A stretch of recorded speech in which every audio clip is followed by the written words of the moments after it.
Sir Mekere Morauta farewelled in Brisbane. Government allocate funding for ICAC. And Central students call on Governor for assistance.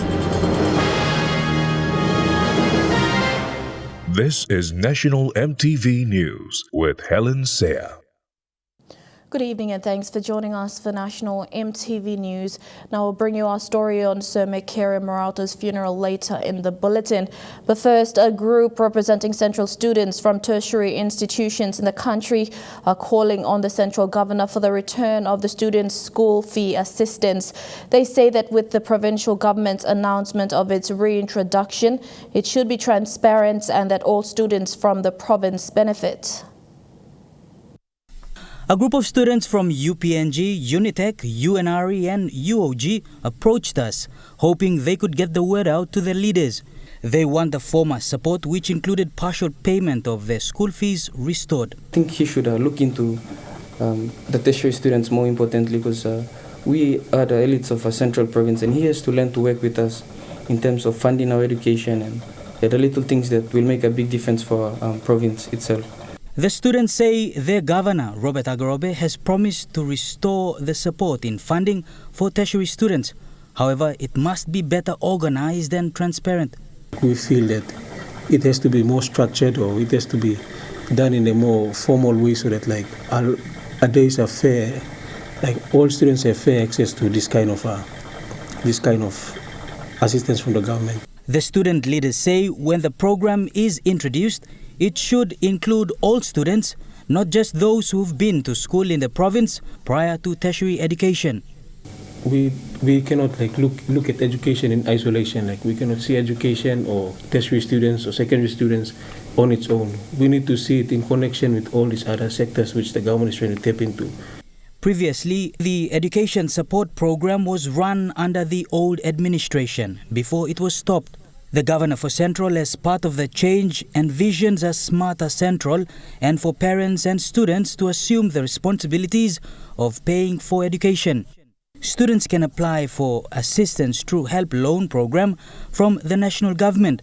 However, the Central students believe at the provincial level, another option should be available for students. For the Help Program as a whole, the scheme itself, I think it's a good initiative, but then there's setbacks we know that with a large number of graduates going out and the number of employment, the number of job spaces is quite limited, and our country is already in debt and we can't have more debt in terms of our human resources.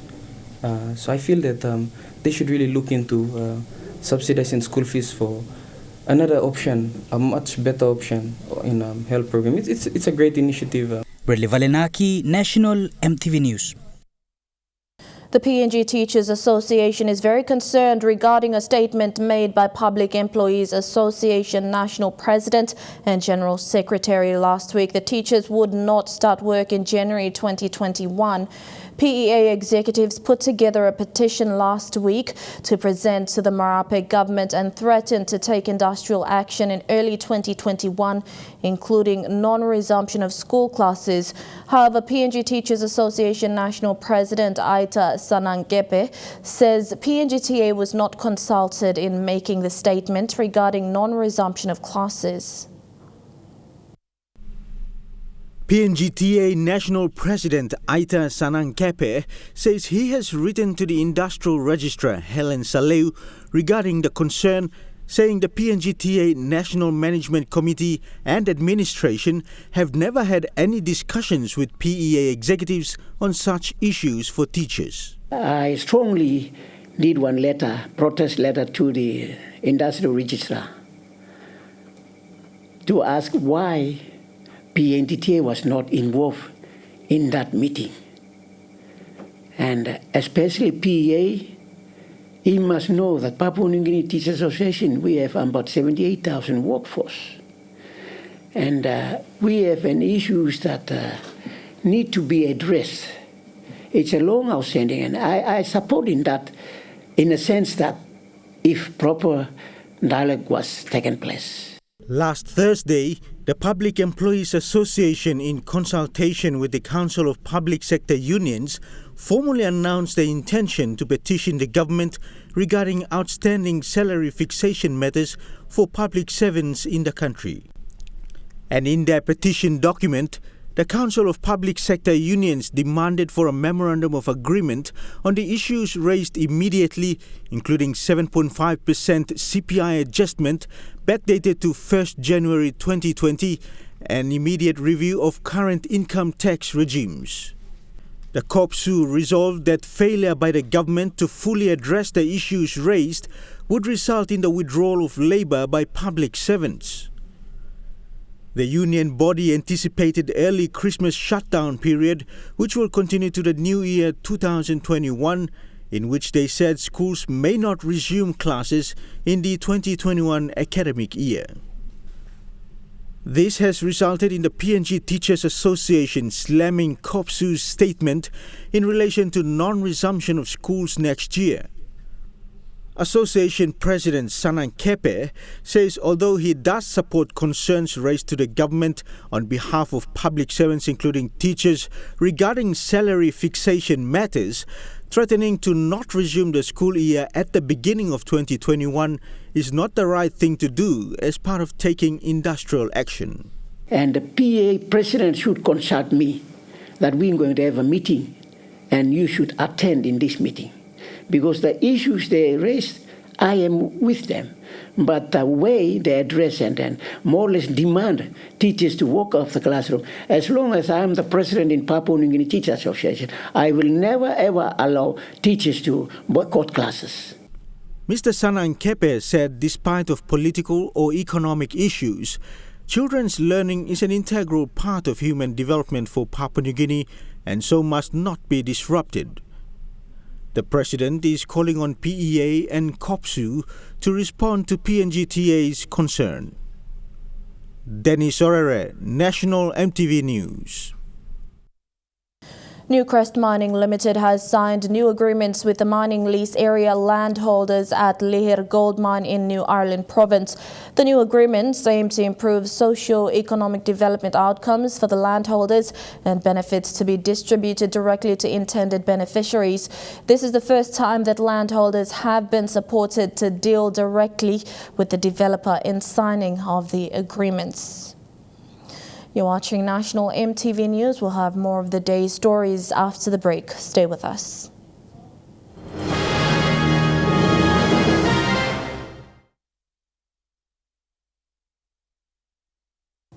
Welcome back. The Ministry of Education has officially welcomed its new Minister Jimmy Uguro in a ceremony today. Education Secretary Dr. Uke Kombra welcomed the new minister and thanked Prime Minister James Marape for appointing Mr. Uguro, who is no stranger to the Education Department. Mr. Uguro was a former secondary school teacher. His appointment to the ministry has been well received by the Education Department and said to be very timely. We are thankful to the government and the Prime Minister for appointing an educationist to be our minister. So it's quite a time, quite a long time, about 18 years or so, until we have a minister who has got knowledge and experience in the ministry that we will have, and we're very lucky. The Education Ministry is one of the largest government organizations in the country and looks after the Education Department, Teaching Service Commission, and the Office of Library and Archives. We in the Department of Education and the Ministry of Education, we look forward to working very closely with our new minister. He is our new political head, and as we have done in the past, we will give our support to him in his tenure. The new minister in his remark assured the 65,000 plus teachers nationwide that their queries and issues are top of his list to address. For teachers, we have queries on teachers' defense. Teachers' defense is not the Education Department's job now. It's been our provincial government's duty. We are appealing to our provincial governments to make sure our teachers' leave fares are paid on time. Yana Zoriri, National EMTV News. Being a Level 5 health facility, Tari Hospital has seen progress in its capacity. Medical Director Health Services Dr. Kanak Tiak says development partners are crucial to improve health services in Hela Province. Dr. Tiak says as the hospital expands its services, more staff are also needed to meet demand. With the establishment of a provincial health authority, the Tari Hospital has seen relatively progress in its development. Health services usually accessible in many Southern Highlands are no longer a trouble. Dr. Tiak says though progress has been made, some challenges remain. We're now becoming a PH now. We get all the referrals here, but the capacity that we have is not sufficient enough to provide a better quality health care for our patients. And it's ongoing progress, and we are slowly building up. And our partners are important, Exxon and Allocate and all this foundation and all of the partners that support us. And not only that, but the Christian Health Services support us in providing the health services. With partners like ExxonMobil and Oilsets backing the health facility, improvements can be seen with better health services. Specialist services are also available, however, staff-patient ratio has been an issue. Dr. Tiak says slowly development partners are improving the Level 5 hospital in Hela. Support has been coming from partners, and several other partners, including Exxon, in terms of PPEs and in terms of financial support and defect and everything else that support us to continue the work. And we are still doing the COVID work until now. The hospital was visited recently by staff of ExxonMobil to present gifts for patients. A timely gesture days before Christmas. A staff thanked Exxon for its continuous support, not just for the hospital but patients as well. Like you said, it's not the first time, and living right away from all the other provinces, we are very privileged to have ExxonMobil coming this way to put smiles on our patients. Jack Lapava Jr., National EMTV News. Morata Governor's Chief of Staff said there's no terms of reference allowing the PEC Debt Settlement Committee to pay themselves 260,000 kina as sitting allowances last year. This follows a call by the Provincial Treasury Office to abolish the Debt Service Committee, saying it's a waste of taxpayers' money. Meanwhile, the Provincial Treasurer has refused to pay the sitting allowances to the committee. Morbe Governor's Chief of Staff, Tokana Hasavi Sr. said Governor Ginsen Saunu was concerned about the Debt Settlement Committee paying themselves allowances. Mr. Hasavi says there are no terms of reference for the engagement of the committee confirming their eligibility for sitting allowances. This follows a stop to the payment of 134,000 kina as sitting allowances for the committee for 2020 by the Provincial Treasury Office. Governor has been informed. I think he was concerned about committee paying themselves the allowances. That me like make him clear also. I'm not thinking long, Governor. Governor, you know, talk him all long. Or you play work all same, pay him some allowance you play it. That's the same issue last year. Governor disbanded him. That's the committee long last. 2019 coming up. Now I'm appointing Mibla committee. Now if that is going to happen, then you know Mibla must ask him whether political members he should be involved in the committee, or Governor as chairman of the finance in the province can appoint credible people of his choice to sit in that committee and sort out a lot of the issues that we need to deal with. The committee was established by the provincial government and approved by the Provincial Executive Council in 2019 to identify debts owed by service providers and pay them. But in 2019, 260,000 kina of taxpayers' money was paid to the committee members as sitting allowances. The committee raised another claim of 134,000 kina for 2020. However, Provincial Treasurer Andrew Namuesh refused to release the payment. Namuesh said It's against the Public Finance Management Act to get extra allowances whilst working during the official hours. The Debt Servicing Committee did not come with the terms of reference, which I require here, in order for us to look at the terms of conference, the period of that committee, what are the purpose of the establishment, before we can. Up until now, I have not seen any terms of reference from the Debt Servicing Committee. Governor's stand is very clear. Governor's stand is very clear. That cannot happen, and he never agreed to anyone of paying themselves that kind of money. Yeah. Namwesh called on the PEC to dissolve the Debt Service Committee as it is a waste of taxpayers' money. However, Mr. Asavi said since debt servicing is a budgetary requirement, the committee should remain with only 4 members who shouldn't claim seating allowances. There are mandatory requirements underneath it long Financial Management Act, and this is to the public servants. You know, all you have to serve. If they have received that kind of money, then you know they are answerable to this process that is always in place. Julie Badui, Owa, National EMTV News, Ley. 6 houses were burned to ashes in Posse Village just outside of Ley over the weekend. Over 10 families at Posse Village in Urban Nawai district are left homeless following Saturday's incident. Their houses were burnt by relatives of a PNV bus in retaliation to damages caused to the bus by some youths in Posse. The owner of the bus is from the Kabum district. Ley Metropolitan Superintendent Chris Kunyanban was at the scene last Saturday after attending to a similar incident at Boundary Road in Ley. He said the Ley Metro is on standby to assist rural policing with manpower and logistics for such cases as the Posse incident.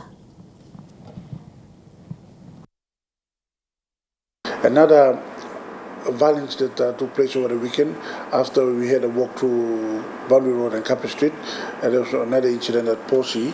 Posse is basically outside of my command, but because we have to help people with policing services, so myself and some Ten City, Malang Police and SRU units, we responded to the call. We went there. About 6 houses were burned down by the Kabums, who got frustrated over damage of a windscreen bus by the Posse people. So we intervened, we stopped the fight, we brought the elders and the community rep to the police station at Ten City. They had a discussion to how moving forward to address this issue. So currently as I speak, the situation. And now looking at the NASFund market report, the Kina opened unchanged at $0.2850 US in the interbank market.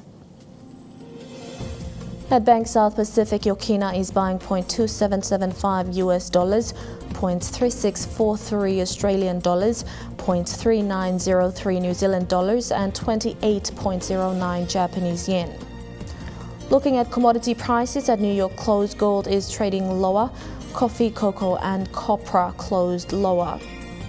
Palm oil closed higher, crude oil is trading higher, and copper closed lower. And on the stock market, the Dow Jones closed lower, the ASX 200 is trading higher, and the All Ordinaries is trading higher.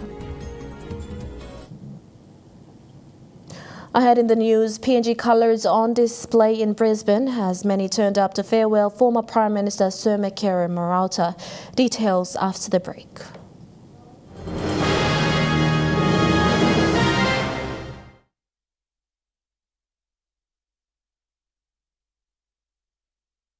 Welcome back to the news. A memorial service was held for former Prime Minister and Moresby Northwest MP Sir Mekere Morauta today at St. Mary's Anglican Church at Kangaroo Point in Brisbane today. The service was attended by family, friends and colleagues in Brisbane and live streamed on Facebook for those outside of Brisbane to witness.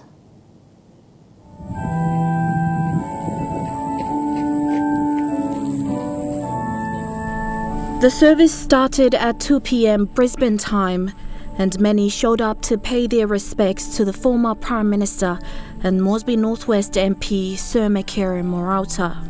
Many in PNG went onto Facebook to witness the service, which was live streamed there. During the reading of his eulogy, the late Sir Mekere Morauta was described as a good and great man who spent his life working towards what could be made better for his country. A wise man who knew that nothing was ever so good that it could not break down, or so bad that it could not be recovered. In the days leading up to the day of the funeral, many went on Facebook to air their sentiments, all of which seemed to have a common appeal, most of which saying that he was a senior statesman and a former Prime Minister, and many in PNG believed he deserved a better send-off, a state funeral for that matter. However, on the day of the funeral, everyone who watched online did so in one peace of mind. Not even the distance could separate the sorrow felt by those back in PNG.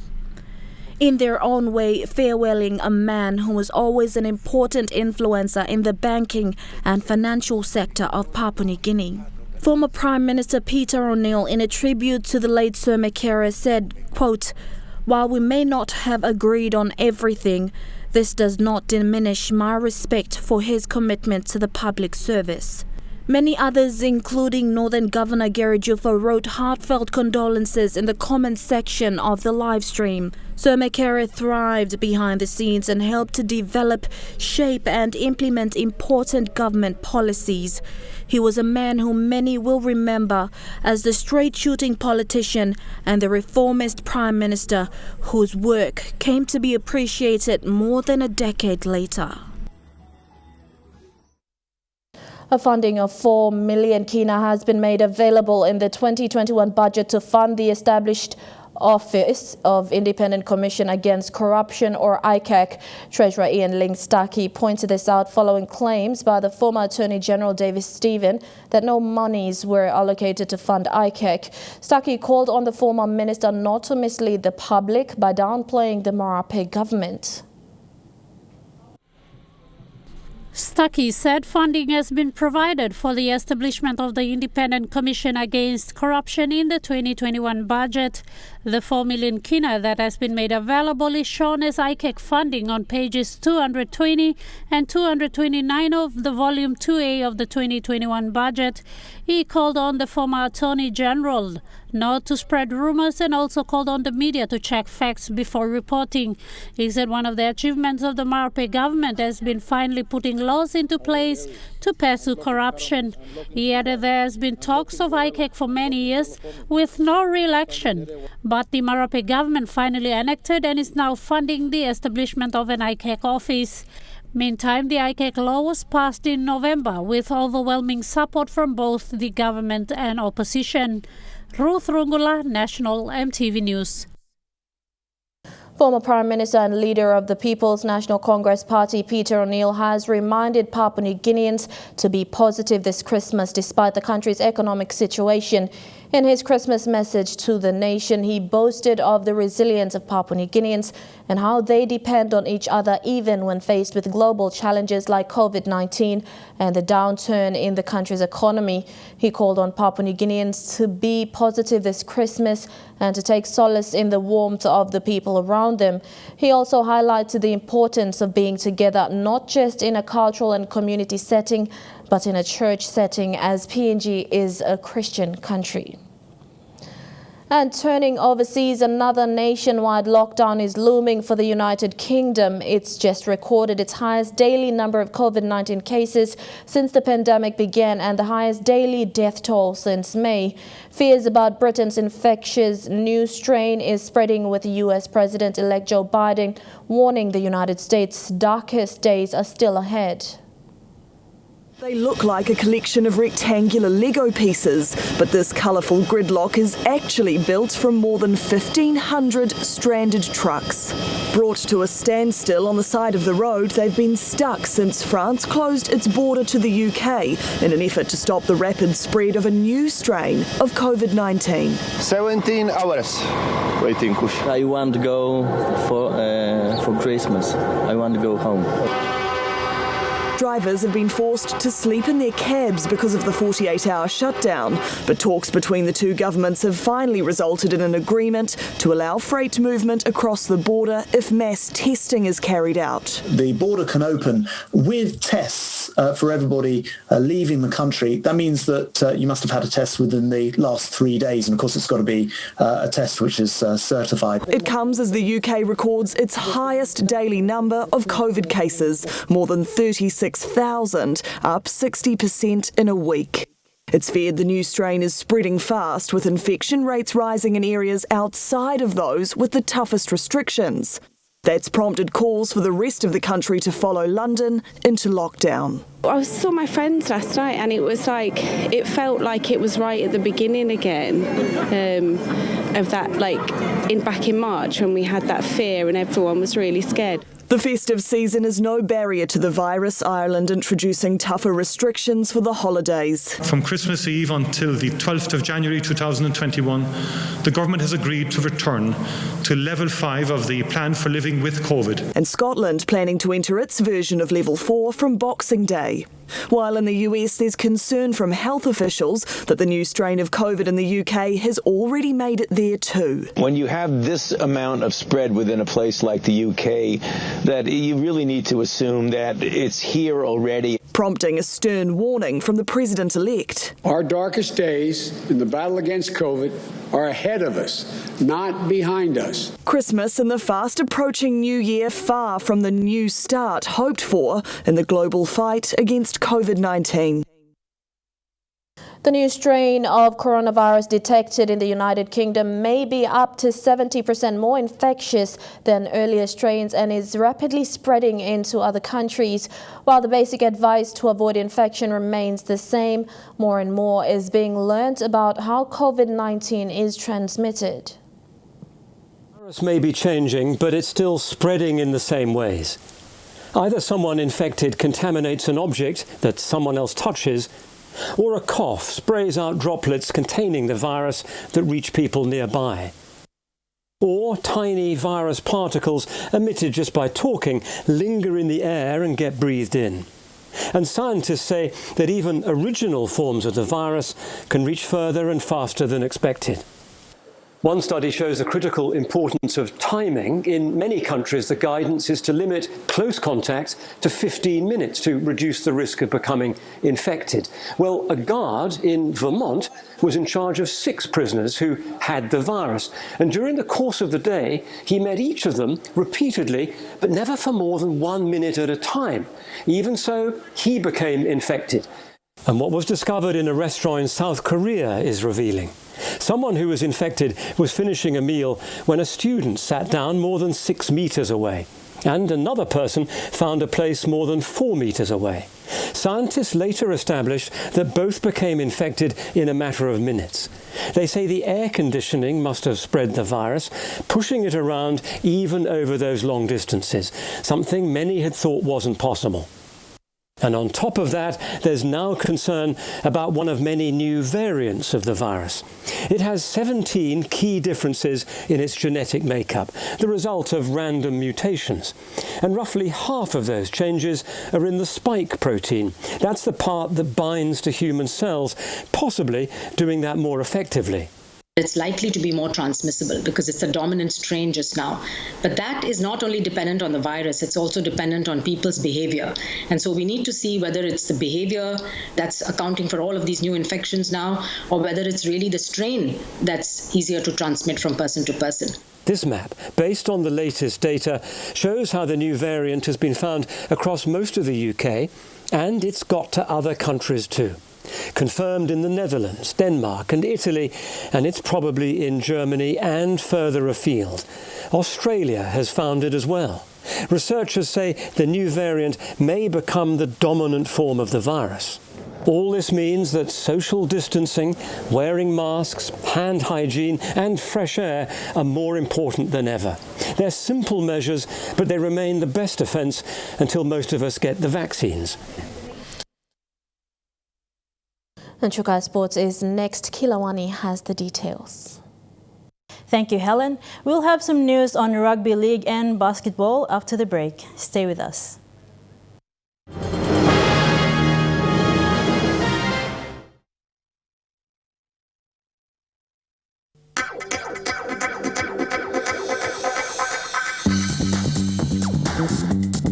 Trike Sports.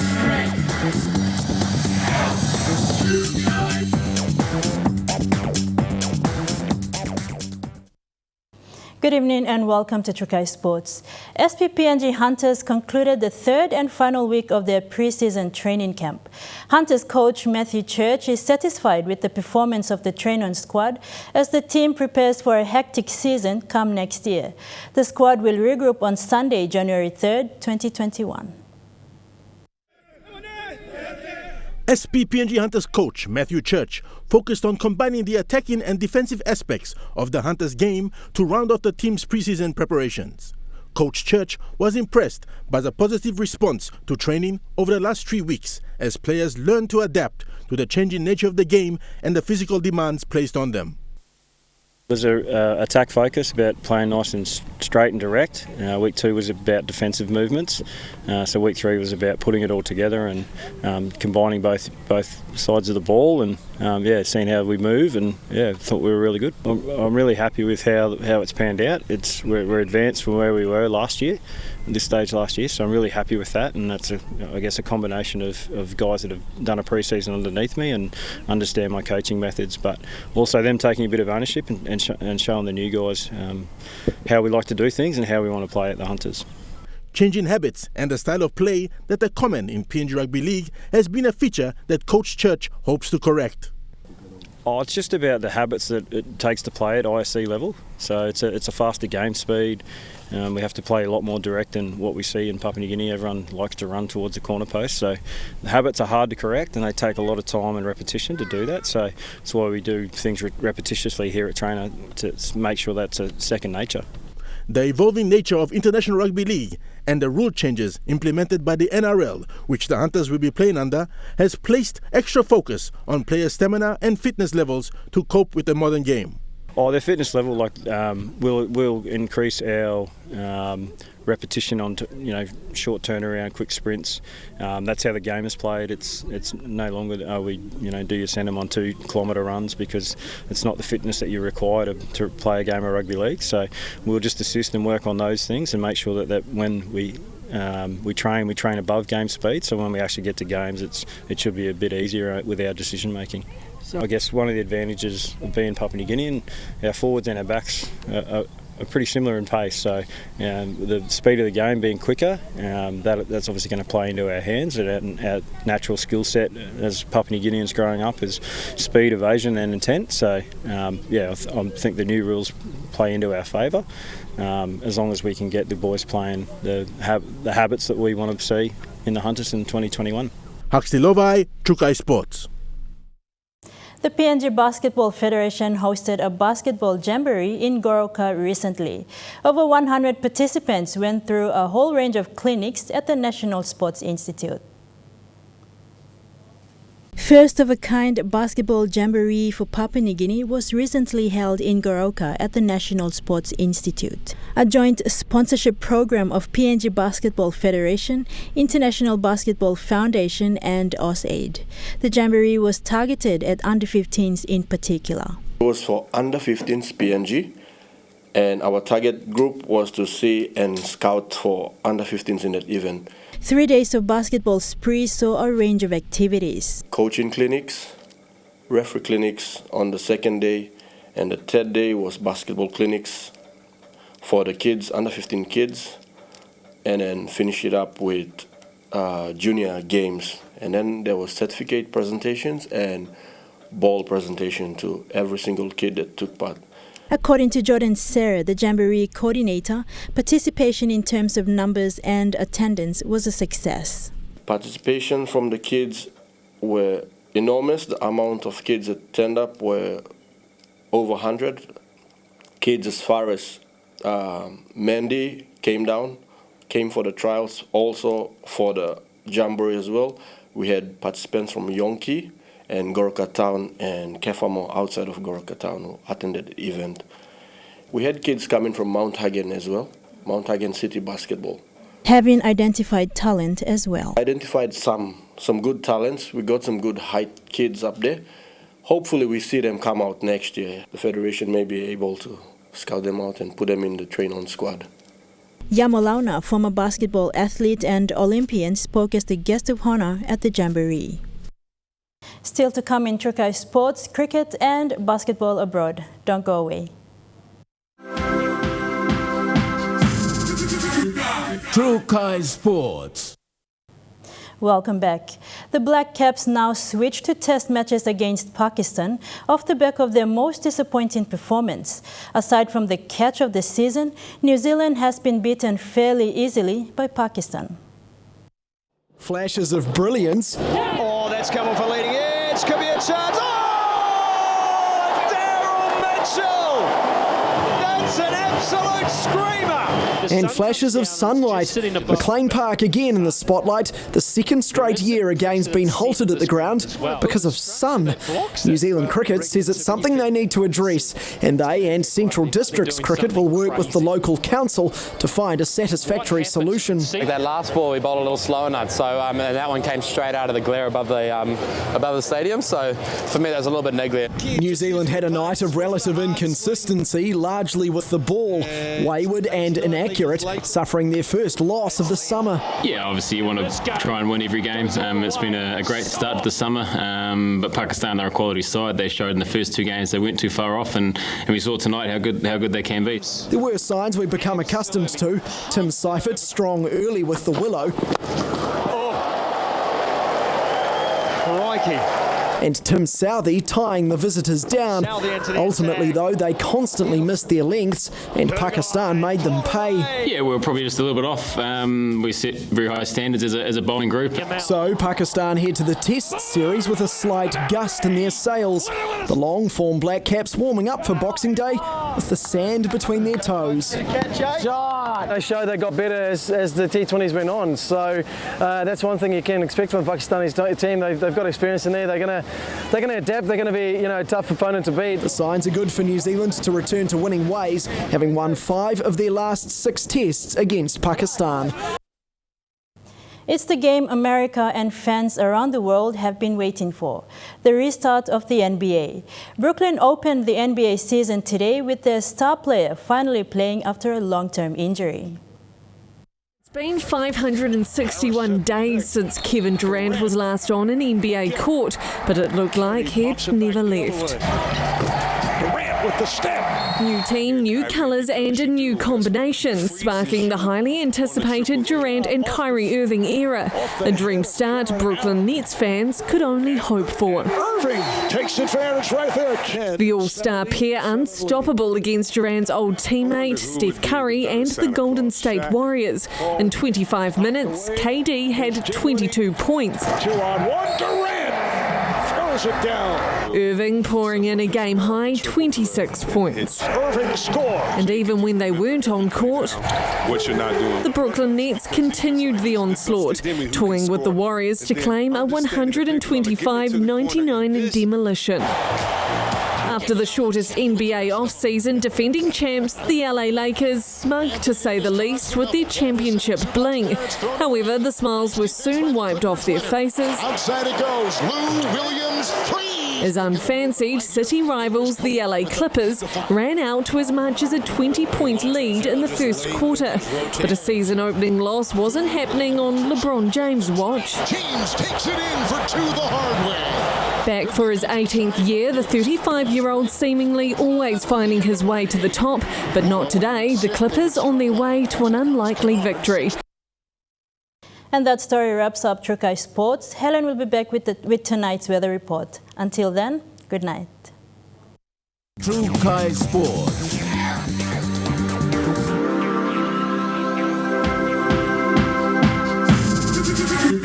Trike Sports.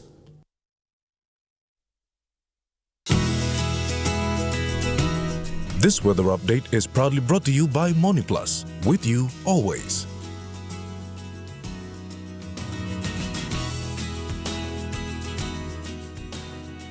A look at the weather forecast for the southern region. Fine weather with some evening showers in Port Moresby and Daru. Cloudy periods with some showers later in Kerma. Fine weather with cloudy periods in the evening in Alatau, and cloudy weather with some rain showers in Popondetta. In the Momase region, cloudy periods with some rain showers in Ley and Wau. Cloudy periods, some rain showers later in Medang and Wewak. Cloudy periods with some thundery showers in Vanimo. In the New Guinea Islands region, thundery rain in Lorengau, some showers then fine weather in Kavieng, cloudy with a shower or two later in Kokoporo, Bao, Kimbe and Buka. And in the Highlands region, fog and rain in Mount Hagen, fine weather with evening showers in Goroka and Kundiawa, cloudy periods, some rain showers later in Mendi and Wabek.